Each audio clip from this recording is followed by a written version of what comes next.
Assalamualaikum warahmatullahi wabarakatuh. Nama saya Ayu Sapuroh, NIM 1914201175, jurusan Perbankan Syariah kelas E. Pada kesempatan kali ini saya akan menjawab 3 soal UAS.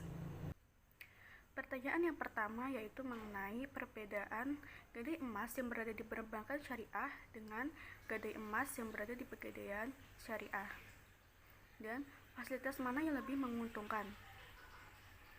Antara perbankan dan perum pegadaian, keduanya sama-sama menawarkan jasa gadai syariah, namun keduanya memiliki resiko bisnis yang berbeda.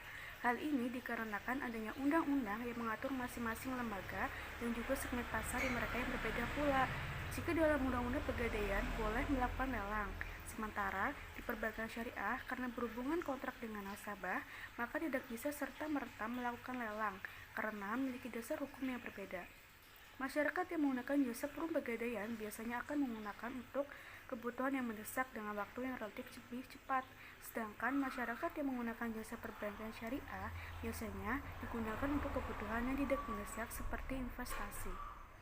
Perbedaan yang selanjutnya yaitu apabila di perbankan syariah itu dikenai bunga, sedangkan pada perum pegadaian syariah itu tidak dikenai bunga. Kemudian mengenai fasilitas, dalam hal pembiayaan, bank syariah memiliki dua jenis produk, yaitu gadai emas dan cicil emas. Gadai emas merupakan bentuk gadai bagi nasabah yang membutuhkan dana dengan menggadaikan emasnya, sedangkan cicilan emas merupakan pembelian emas secara cicilan. Sementara itu, pegadaian syariah memiliki beberapa produk, yaitu rahn, merupakan pemberian pinjaman dengan barang jaminan berupa emas perhiasan, emas batangan, berlian, barang elektronik, mobil, motor, dan lain-lain.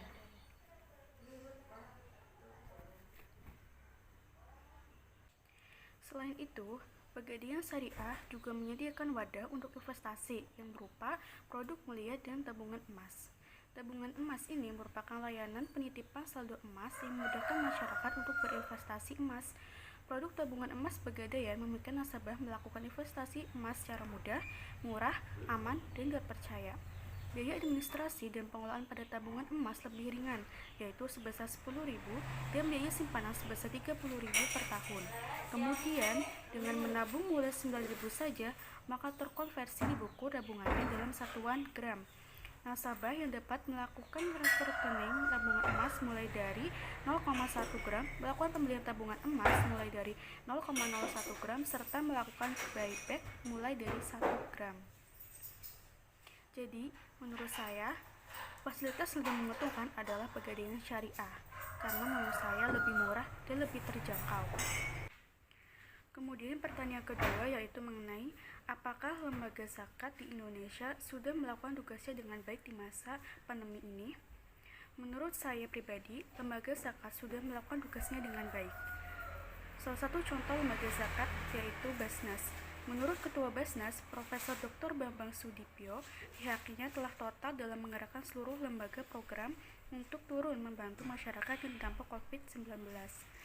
Ada banyak 19 program yang telah melakukan berbagai aksi untuk membantu masyarakat. Selain itu, Basnas juga berkoordinasi dengan tim gugus tugas penanganan COVID-19 BNPB, di mana Basnas menjadi salah satu pengurus di bidang kerelawanan.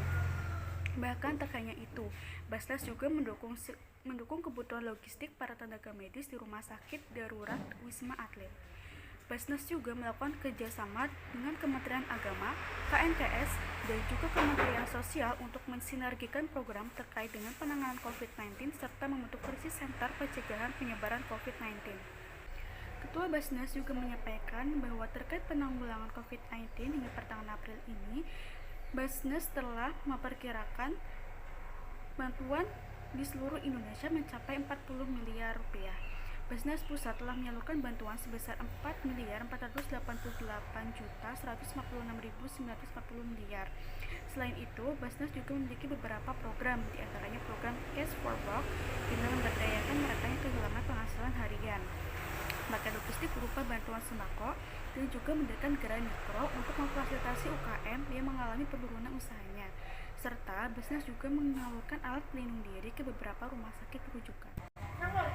Pertanyaan yang ketiga yaitu, manakah lembaga keuangan syariah yang mengalami perkembangan paling pesat dan manakah dari lembaga keuangan syariah yang memiliki perkembangan paling lambat di masa pandemi ini?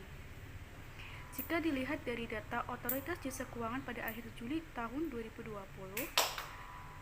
lembaga keuangan syariah yang mengalami perkembangan paling pesat yaitu perbankan syariah dengan total aset sebesar Rp100.639,8 triliun dengan pertumbuhan 20,61% dari tahun sebelumnya, dan juga market share-nya yaitu sebesar 36,8%.